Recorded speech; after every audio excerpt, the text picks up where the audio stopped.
नमस्कार दोस्तों, PKR education में आपका स्वागत है। और आज हम आपके लिए फिर से ऑब्जेक्टिव टाइप क्वेश्चन लेके आए हुए हैं। इससे पहले कि अगर आप मेरे चैनल को सब्सक्राइब नहीं किए हैं तो जल्दी से जल्दी सब्सक्राइब कर दें, लाइक कर दें और शेयर कर दें। और चलते हैं आज के पहले क्वेश्चन की ओर। आज का पहला सवाल है, प्रतिबंध के बावजूद आवंटन किस स्तर पर नियंत्रित किया जा सकता है? क्वेश्चन क्या है? प्रतिबंध के बावजूद आवंटन किस स्तर पर नियंत्रित किया जा सकता है? पहला ऑप्शन रेलवे बोर्ड स्तर पर, दूसरा जोनल हेडक्वार्टर स्तर पर, तीसरा डिविजनल स्तर पर, चौथा एरिया कंट्रोल स्तर पर। तो इसका सही आंसर क्या हो जाएगा? जोनल हेडक्वार्टर स्तर पर। ठीक है। प्रतिबंध के बावजूद आवंटन किस स्तर पर नियंत्रित किया जा सकता है? जोनल हेडक्वार्टर स्तर पर किया जा सकता है। ठीक है। चलते हैं अगले सवाल की ओर। अगला सवाल कहता है, SWR के किस परिशिष्ट में सिग्नलिंग, इंटरलॉकिंग और कम्युनिकेशन का उल्लेख रहता है? SWR के किस परिशिष्ट में यानी किस अपेंडिक्स में सिग्नलिंग, इंटरलॉकिंग और कम्युनिकेशन का उल्लेख रहता है? पहला ऑप्शन अपेंडिक्स ए, दूसरा अपेंडिक्स ई, तीसरा अपेंडिक्स बी, चौथा अपेंडिक्स एफ। तो इसका सही आंसर क्या हो जाएगा? Appendix B. Appendix B, SWR के अपेंडिक्स बी में सिग्नलिंग, इंटरलॉकिंग और कम्युनिकेशन का चर्चा रहता है। SWR के किस परिशिष्ट में रहता है सिग्नलिंग, इंटरलॉकिंग और कम्युनिकेशन का चर्चा? अपेंडिक्स बी में। चलते हैं अगले सवाल की ओर। अगला सवाल कहता है, स्टेशन संचालन नियम के मुख्य भाग पर किसके द्वारा हस्ताक्षर किया जाता है? क्वेश्चन क्या है, फिर से बार सुनते हैं। स्टेशन संचालन नियम के मुख्य भाग पर किसके द्वारा हस्ताक्षर किया जाता है? पहला ऑपरेटिंग तथा सिग्नल डिपार्टमेंट द्वारा, दूसरा ऑपरेटिंग डिपार्टमेंट का, तीसरा ऑपरेटिंग तथा इंजीनियरिंग डिपार्टमेंट का, चौथा नन ऑफ द अबव। ठीक है। तो स्टेशन संचालन नियम के मुख्य भाग पर ऑपरेटिंग तथा सिग्नल डिपार्टमेंट का हस्ताक्षर रहता है। स्टेशन संचालन के मुख्य भाग पर किसका रहता है? ऑपरेटिंग तथा सिग्नल डिपार्टमेंट का हस्ताक्षर रहता है। चलते हैं अगले क्वेश्चन की ओर। अगला क्वेश्चन कहता है कि मास्टर रोल को कितने समयावधि तक सुरक्षित रखा जाना चाहिए? ठीक है। मास्टर रोल को कितने अवधि तक सुरक्षित रखा जाना चाहिए? पहला ऑप्शन है 3 साल तक, दूसरा 2 साल तक, तीसरा 1 साल तक, चौथा अस्थायी तौर पर। तो इसका सही आंसर क्या हो जाएगा? अस्थायी तौर पर। मास्टर रोल जो हम लोग जो मतलब ड्यूटी करते हैं और मंथ के लास्ट में जो हम लोगों का पेमेंट के लिए जो स्टेशन से बन के जाता है या ऑफिस से जो बन के जाता है उसी को मास्टर रोल कहा जाता है, जिससे कि हम लोगों का पेमेंट आता है। ठीक है। तो उसको जो है परमानेंट रिकॉर्ड रखना चाहिए। ठीक है। तो मास्टर रोल का रिकॉर्ड परमानेंट रखा जाता है। चलते हैं अगले सवाल की ओर। अगला सवाल कहता है कि जब किसी रोक, यहाँ रोक हो गया है, ठीक है, रोक मतलब स्टॉप, ठीक है, जब कभी स्टॉप सिग्नल के नीचे शंट सिग्नल लगाया जाता है तब ऑन स्थिति में कौन सा प्रकाश जलता है? ठीक है। जब किसी रोक सिग्नल के नीचे शंट सिग्नल लगाया जाता है तब ऑन स्थिति में कौन सा प्रकाश जलता है? पहला सफेद प्रकाश, दूसरा पीला, तीसरा लाल, चौथा कोई प्रकाश नहीं जलता। तो इसका सही आंसर क्या हो जाएगा? कोई प्रकाश नहीं जलता है। ठीक है। जब किसी स्टॉप सिग्नल के नीचे शंट सिग्नल लगाया जाता है तो उस समय उसमें कोई प्रकाश नहीं जलता है। ठीक। और जब सिग्नल दिया जाता है यानी ऑन पोजीशन में कोई प्रकाश नहीं चलता और ऑफ पोजीशन में 2 डायगोनल लाइट जलता है। ठीक है। डायगोनल मतलब तिरछा। चलते हैं अगले सवाल की ओर। अगला सवाल कहता है, निम्न में कौन शंटिंग लिमिट बोर्ड का विकल्प है? क्वेश्चन है, निम्नलिखित में कौन शंटिंग लिमिट बोर्ड का विकल्प है? पहला कॉलिंग ऑन, दूसरा स्टार्टर, तीसरा फर्स्ट स्टॉप सिग्नल, चौथा लास्ट स्टॉप सिग्नल। तो सही आंसर क्या हो जाएगा? Last stop signal. ठीक है। शंटिंग लिमिट बोर्ड का विकल्प क्या है? Last stop signal. साधारणतः लास्ट स्टॉप सिग्नल क्या होता है? Advance starter. ठीक है। क्या होता है? Advance starter. ठीक है। और फर्स्ट स्टॉप सिग्नल क्या होता है? होम। ठीक है। फर्स्ट स्टॉप सिग्नल आपका होम हो गया और लास्ट स्टॉप सिग्नल आपका क्या हो गया?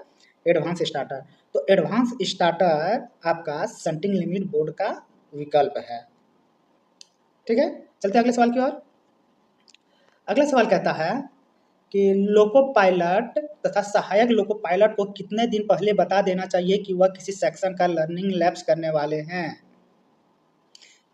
इसको इस प्रकार समझते हैं जैसे कि कोई भी स्टेशन स्टाफ जो ऑपरेटिंग का है, वो अगर अपने हेडक्वार्टर यानी ऑफिस से 15 दिन तक अगर वो अब्सेंट रहता है, यानी कि 15 दिन वो अब्सेंट रह जाए या किसी प्रकार के छुट्टी पे चले जाए या फिर किसी दूसरे स्टेशन पे काम करने के लिए चले जाए, तो जब वो 15 दिन क्रॉस कर जाते हैं फिर उनको क्या होता है, लर्निंग आके अपने स्टेशन पे लर्निंग लेना होता है। खुद का स्टेशन है, लर्निंग लेना पड़ता है, फिर वहाँ एश्योरेंस देना पड़ता है कि हम पूरी तरह से समझ गए सब कुछ यहाँ का लेआउट और हम स्वतंत्र रूप से काम करने के लिए तैयार हैं।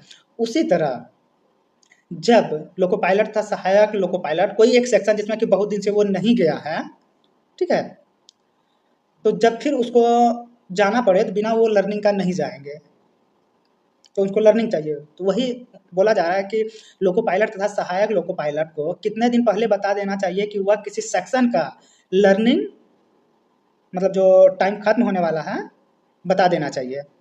ठीक है, पहला ऑप्शन 7 दिन, दूसरा 13 दिन, तीसरा 15 दिन, चौथा 1 महीना। तो इसका सही आंसर क्या हो जाएगा, 15 दिन। ठीक है, लोको पायलट तथा सहायक लोको पायलट को 15 दिन पहले ही बता देना चाहिए कि वह किसी सेक्शन का लर्निंग लैप्स करने वाला है। ठीक है, चलते हैं अगले सवाल की ओर। अगला सवाल कहता है, रनिंग स्टाफ लगातार कितने नाइट ड्यूटी, वह भी अंतिम नाइट ड्यूटी अपने हेडक्वार्टर की तरफ आने के क्रम में करेगा। क्वेश्चन को फिर से एक बार समझते हैं। लर्निंग स्टाफ लगातार कितने नाइट ड्यूटी करेगा, वह भी अपना अंतिम नाइट अपने हेडक्वार्टर जहां उनका क्वार्टर है के तरफ आने के क्रम में करेगा। पहला ऑप्शन 3 नाइट, दूसरा 4 नाइट, चौथा 2 नाइट और चौथा 5 नाइट। ठीक है, तो इसका सही आंसर क्या हो जाएगा, 4 नाइट। ठीक, कोई भी रनिंग स्टाफ लगातार 4 नाइट करेंगे वो। ठीक है, 3 नाइट उससे कहीं भी करा लिया जाए, लेकिन जब चौथा नाइट वो करेगा तो उसको हर हालत में अपने होम हेडक्वार्टर की तरफ आने में किया जाएगा। मान लीजिए कि कोई भी चलता है पटना से जसीडीह के लिए, ठीक, और उनका जो है जसीडीह उनका क्या है, हेडक्वार्टर है, और वो जसीडीह से पटना चले गए हैं, तो पटना की तरफ वो 3 नाइट कर लेंगे। ठीक है, और चौथा नाइट जो होगा उनका पटना से जसीडीह आने, यानी उनका हेडक्वार्टर जसीडीह है, तो पटना से जसीडीह आने के क्रम में करेंगे, यानी कि लास्ट नाइट वो पटना से जसीडीह की ओर चलेंगे। ठीक है, तो कोई भी रनिंग स्टाफ क्या है, 4 नाइट करेंगे, और चौथा नाइट जो है उसका अपने हेडक्वार्टर की तरफ होना चाहिए, ना कि हेडक्वार्टर से दूर होना चाहिए। चलते हैं अगले सवाल की ओर। अगला सवाल कहता है कि जब रनिंग स्टाफ 8 घंटा या अधिक ड्यूटी कर चुका होता है तब साइन ऑन से साइन ऑफ तक बाहरी स्टेशन पर कितने घंटे का रेस्ट मिलेगा। जब रनिंग स्टाफ 8 घंटा या अधिक ड्यूटी कर चुका होता है तब साइन ऑन से साइन ऑफ तक बाहरी स्टेशन पर कितने घंटे का रेस्ट मिलेगा। पहला 4 घंटा, दूसरा 6 घंटा, तीसरा 8 घंटा, चौथा 16 घंटा। तो इसका सही आंसर क्या हो जाएगा, 8 घंटा। जब रनिंग स्टाफ 8 घंटा या अधिक ड्यूटी कर चुका होता है तब साइन ऑन से साइन ऑफ तक बाहरी स्टेशन पर कुल 8 घंटे का रेस्ट मिलेगा या दिया जाएगा। चलते हैं अगले सवाल की ओर। अगला सवाल कहता है, एसी कोच, एसी कोच के रखरखाव और ट्रैफिक स्पेयर्स के लिए अनुमत और अप्रभावी प्रतिशत है। एसी कोच के रखरखाव और ट्रैफिक स्पेयर्स के लिए अनुमत और अप्रभावी प्रतिशत है। पहला ऑप्शन 6% मेंटेनेंस के लिए तथा 5% ट्रैफिक के लिए, दूसरा 5% मेंटेनेंस के लिए तथा 6% ट्रैफिक के लिए, चौथा 9% मेंटेनेंस के लिए तथा 7% ट्रैफिक के लिए, चौथा उपरोक्त में सभी, यानी कि तीनों में से कुछ भी हो सकता है। तो इसका सही आंसर क्या हो जाएगा, इसका सही आंसर हो जाएगा 6% मेंटेनेंस तथा 5% ट्रैफिक। एसी कोच के रखरखाव और ट्रैफिक स्पेयर्स के लिए अनुमत और अप्रभावी प्रतिशत क्या है, 6% मेंटेनेंस और 5% ट्रैफिक। तो दोस्तों आज का ये लास्ट क्वेश्चन था, और अगर आप मेरे चैनल को अभी तक सब्सक्राइब नहीं किए हैं तो जल्दी से जल्दी सब्सक्राइब कर दें, लाइक कर दें और शेयर कर दें। जय हिंद, जय भारत। तो दोस्तों अगर आप मेरे चैनल पर नए हैं, सबसे पहले PKR एजुकेशन को सब्सक्राइब करें, ज़्यादा से ज़्यादा शेयर करें, लाइक करें और बेल घंटी बजा दें, ताकि इसी तरह के अच्छे अच्छे वीडियो तथा मज़ेदार वीडियोज़ के आपको नोटिफिकेशन मिलता रहे। धन्यवाद दोस्तों, हम आपसे विदा चाहते हैं।